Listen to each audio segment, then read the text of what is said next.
आज जो विषय मैं आपके सामने लेके आई हूँ वो आपके हिंदी शिक्षण से संबंधित विषय है। और ये विषय महत्वपूर्ण इसलिए भी है क्योंकि इस विषय के बिना कोई भी कार्य संभव नहीं है। चाहे हम प्रश्न पत्र बनाने की बात करें, चाहे हम बच्चों को पढ़ाने की बात करें, चाहे हम उनकी परीक्षा लेने की बात करें, तो कुछ भी संभव नहीं है अगर आपके पास पाठ्य पुस्तक नहीं है। तो आज का हमारा विषय पाठ्य पुस्तक पर आधारित है, हिंदी पाठ्य पुस्तक पर आधारित है कि एक पाठ्य पुस्तक कैसी होनी चाहिए, उस पाठ्य पुस्तक में किस प्रकार के गुण होने चाहिए और उस पाठ्य पुस्तक को किस प्रकार से कार्य करना चाहिए। तो आइए पढ़ते हैं पाठ्य पुस्तक के बारे में। तो पाठ्य पुस्तक में जैसे हम कहते हैं कि अंग्रेजी भाषा में क्या कहा जाता है, पाठ्य पुस्तक को बुक कहा जाता है। और बुक जो है ये जर्मन का शब्द है और जर्मन में इसको क्या कहा जाता है, जर्मन भाषा के बीक शब्द से इसकी उत्पत्ति मानी जाती है, BEAK, बीक से। और बीक का अर्थ यहाँ पर क्या है, वृक्ष है। तो पाठ्य पुस्तकों की अगर हम बात करें तो पाठ्य पुस्तक के बिना ना तो एक अध्यापक पढ़ा सकता है और ना ही एक जो बच्चा है वो पढ़ सकता है।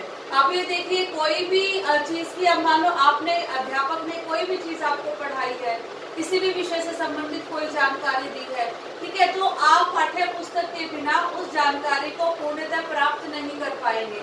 अब कई बार हम बात करते हैं कि एक बार सुना हमारे ध्यान नहीं रहता, बहुत सारी चीजें ऐसी होती है। तो अगर हमें कुछ भी, किसी भी चीज में शंका है या संशय है तो हम पाठ्य पुस्तकों के पास ही जाते हैं और पाठ्य पुस्तक का सहारा लेकर ही हम अपनी शंकाओं को और अपने संशयों को दूर करते हैं और उनका समाधान करते हैं। तो इसलिए हम कह सकते हैं कि पाठ्य पुस्तक की हमारे जीवन में अति आवश्यक भूमिका है। तो अब बात करते हैं कि एक अच्छी पाठ्य पुस्तक में कौन कौन से गुण होने चाहिए, उसका महत्व क्या होता है। तो आइए पहले महत्व पर नजर डालते हैं कि एक अच्छी पाठ्य पुस्तक का क्या महत्व है। देखिए बच्चों, शिक्षा को सुबोध बनाने में सहायक, शिक्षा को सुबोध मतलब आसान बनाने में सहायक, क्योंकि आप अधिगम की जो सामग्री है वो कई बार बहुत ही मुश्किल होती है और कई बार दूसरे द्वारा समझाने के बाद भी हमें समझ नहीं आती वो चीजें। और पाठ्य पुस्तकों के द्वारा क्या है कि हम विस्तार पूर्वक उसकी जानकारी ले सकते हैं और वो चीज जो बहुत ही मुश्किल है हमारे लिए बहुत आसान रूप ले सकती है। ठीक है, उसके बाद है ज्ञान में वृद्धि। अब जब भी आप पाठ्य पुस्तक पढ़ेंगे, चाहे आप किसी भी विषय से पर संबंधित पाठ्य पुस्तक पढ़े तो उसमें क्या होगा, उससे आपके ज्ञान में वृद्धि होगी, आप और अधिक जानकारी प्राप्त कर पाएंगे उस विषय से संबंधित। उसके बाद देखिए मार्गदर्शन में सहायक, मार्गदर्शन में कि किसी भी तरह की, मैंने आपको कहा कि बाधा हो, मुश्किल है, परेशानी है, तो पाठ्य पुस्तक क्या काम करती है, पाठ्य पुस्तक हमारे मार्गदर्शन का काम करती है उसमें। उसके बाद देखिए कुशल शिक्षण में सहायक, मैंने आपको बताया कि अगर अध्यापक पढ़ाना चाहता है, एक कुशल शिक्षण करना चाहता है अपनी कक्षा में, तब भी पाठ्य पुस्तक की उतनी आवश्यकता है। और अगर एक अधिगमकर्ता यानी कि एक विद्यार्थी पढ़ना चाहता है, उसके लिए भी पाठ्य पुस्तक की उतनी ही आवश्यकता है। उसके बाद देखिए शिक्षण का सशक्त साधन, शिक्षण का सशक्त साधन से क्या तात्पर्य है यहाँ पर कि अधिगम और शिक्षण की अगर हम बात करते हैं तो कौन सी सामग्री है जहाँ से हम अधिगम और शिक्षण से संबंधित सामग्री प्राप्त करते हैं या पढ़ाते हैं, तो ये तो सिर्फ पाठ्य पुस्तक ही हैं जहाँ से हमें शिक्षण और अधिगम से संबंधित सामग्री मिलती है। उसके बाद देखिए ज्ञान के स्थायीकरण में सहायक, ज्ञान का स्थायीकरण की कोई भी चीज है, आपको मैंने बताया कि एक बार में कोई भी चीज हमें बहुत अच्छी तरह से क्लियर नहीं होती, बहुत अच्छी तरह से हम ये कह सकते हैं कि उस विषय पर हमारा स्वामित्व हो जाता है। लेकिन आपकी किताबें अगर आपके पास है तो आप उनको कभी भी उठाकर पढ़ सकते हैं, तो उससे क्या होगा, आपका जो ज्ञान है वो स्थायी हो जाएगा, परमानेंट हो जाएगा। तो ज्ञान को स्थायी करने में सबसे बड़ा साधन है पाठ्य पुस्तकें। उसके बाद देखिए अतिरिक्त पुस्तकें पढ़ने में प्रेरक, अगर आप अपने विषय से संबंधित पुस्तक पढ़ते हैं, अगर अपने पाठ्यक्रम से संबंधित पुस्तकें पढ़ते हैं, तो उसको पढ़ने के बाद आप अतिरिक्त पुस्तकों को पढ़ने के लिए भी प्रेरित हो जाते हैं। तो बच्चों ये थी सारी की सारी पाठ्य पुस्तकों का महत्व। तो अब बात करते हैं कि पाठ्य पुस्तकों के गुण, कि एक अच्छी पाठ्य पुस्तक में किस किस प्रकार के गुण होने चाहिए। सबसे पहले बात करते हैं विषय वस्तु की। तो विषय वस्तु क्या है? विषय वस्तु का अर्थ है यहाँ पर कि वो पाठ्य पुस्तक किस पर आधारित है, उस पाठ्य पुस्तक में कितने पाठ लिखे गए हैं और वो सभी पाठ किस पर आधारित है, वो सभी पाठ्य सामग्री किस पर आधारित है, क्या वो छात्रों के मानसिक स्तर के अनुकूल है, क्या वो छात्रों के बौद्धिक स्तर को बढ़ाने के लिए सक्षम है, क्या वो छात्रों के मानसिक स्तर को बढ़ाने के लिए सक्षम है, क्या वो छात्रों की रुचि अभिरुचि के अनुसार है, क्या वो छात्रों की हम कह सकते हैं कि सर्वांगीण क्षमता को बढ़ाने के लिए सक्षम है। तो इस प्रकार की विषय वस्तु का हमें चुनाव करना है जो छात्रों के लिए प्रेरक साबित हो, उनके लिए प्रेरणा स्वरूप काम करे। ठीक है, उसके बाद बात करते हैं क्रम एवं परिणाम। क्रम एवं परिणाम का अर्थ है कि हमें एक पाठ्य पुस्तक के अंदर सभी गद्य की विधाओं से संबंधित भी, पद्य की विधाओं से संबंधित भी सारी सामग्री क्रम एवं परिणाम के अनुसार रखनी चाहिए।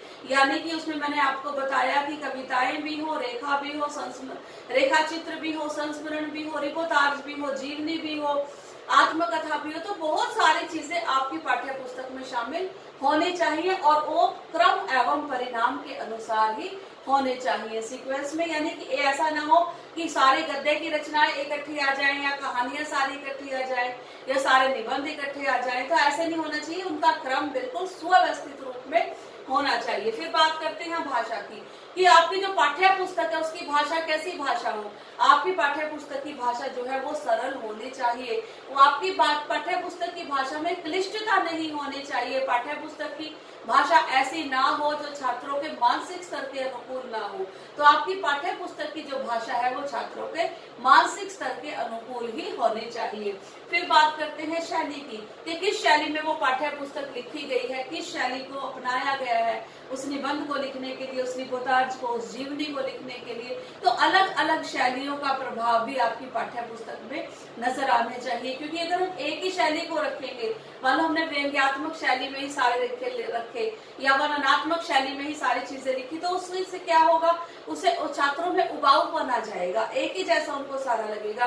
तो हमें यह है कि उसमें थोड़ा थोड़ा सा परिवर्तन करके, शैलियों में थोड़ा थोड़ा परिवर्तन करके हर प्रकार के जो विषय सामग्री है वो आपकी पाठ्य पुस्तक में रखी जानी चाहिए। फिर हम बात करते हैं व्याकरण टिप्पणी एवं अभ्यास कि आप अब अगर बात करें तो आपकी पाठ्य पुस्तक में व्याकरण से संबंधित जानकारी भी मिलनी चाहिए और उसका अभ्यास होना चाहिए।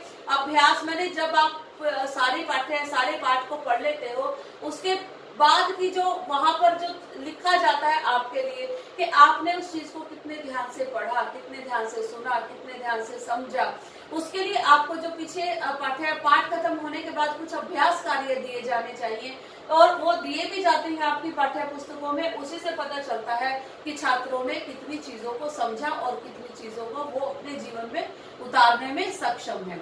उसके बाद बात करते हैं बाहरी गुण के। अब ये तो थे सारे आंतरिक गुण की एक पाठ्य पुस्तक में किस किस तरह के गुण होने चाहिए। ठीक है, उसके बाद बाहरी गुण की हम बात करें तो सबसे पहले आता है आवरण। आवरण मतलब कवर पेज।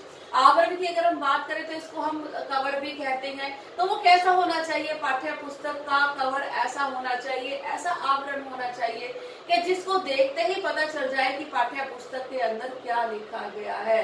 ठीक है, उसमें आकर्षित चित्रों का संयोजन होना चाहिए, बहुत अच्छे चित्र हो उससे संबंधित और पाठ्य विषय से संबंधित जो आपने आंतरिक रूप में जो उसके अंदर सामग्री डाली है उससे संबंधित भी आपके जो छुटपुट चीजें हैं वो आपके आवरण के ऊपर होनी चाहिए। उसके बाद आकार की बात करते हैं। तो आकार की अगर आप बात करें तो सामान्यतः बड़ी कक्षाओं की बात करें तो 6x4 का जो साइज होता है वो एक सामान्य साइज होता है बच्चों के लिए। लेकिन अगर छोटी कक्षाओं की बात करें तो उनमें जो बच्चों का जो चित्रों का साइज है और जो उसमें लिखा गया है वो भी हमें बहुत ही बड़ा रखना पड़ता है, क्योंकि हमें पाठ्य पुस्तक बच्चों के अनुसार बनानी है, मानसिक स्तर के अनुकूल बनानी है ताकि बच्चे उनको पढ़कर समझ पाए। उसके बाद है अक्षरों में अंतर। अक्षरों में अंतर का अर्थ यहाँ पर क्या है कि देखिए कुछ ऐसे अक्षर होते हैं जिनको हमें बहुत ज्यादा हम कह सकते हैं कि बड़े रूप में रखना पड़ता है अपनी पाठ्य पुस्तक में, या हम उनको इंग्लिश में अगर बात करें तो हेडिंग्स की बात करते हैं, मेन चीजें हैं, ठीक है, उनको हमें बहुत अच्छे से लिखना पड़ता है, ठीक है। और उसके बाद जो सामान्यतः जो अक्षर हैं उनका आपको पता ही है कि सामान्य आकार होना चाहिए।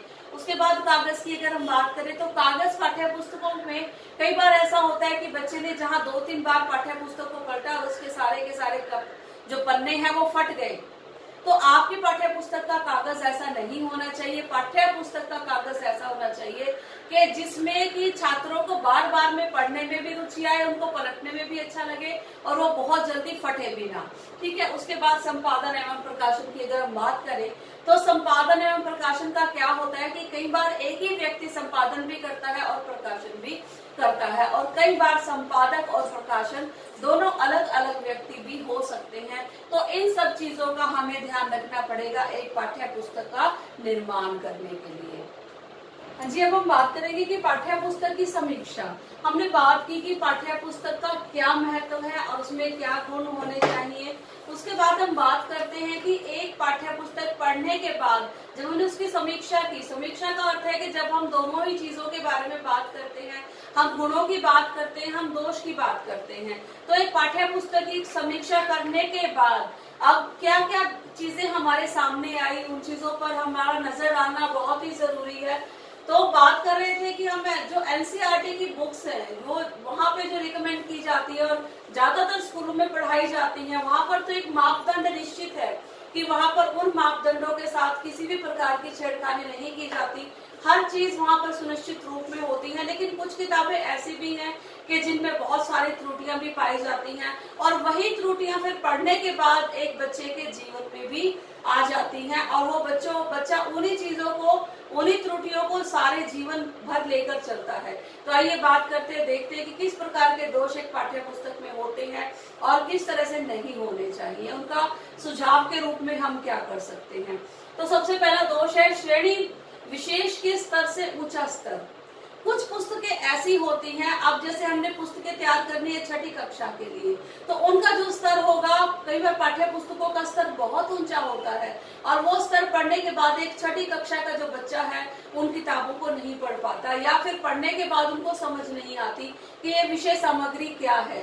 तो हमें ध्यान रखना चाहिए कि जो श्रेणी है, श्रेणी के अनुसार ही पाठ्य पुस्तकों का स्तर भी निर्धारित होना चाहिए। हमने सुझाव में लिखा है कि श्रेणी के अनुसार स्तर निर्धारण, कि बच्चे की श्रेणी के अनुसार, बच्चे की कक्षा के अनुसार पाठ्य पुस्तकों का जो स्तर है वो निर्धारण होना चाहिए। उसके बाद बात करते हैं श्रेणी विशेष के स्तर से कम स्तर।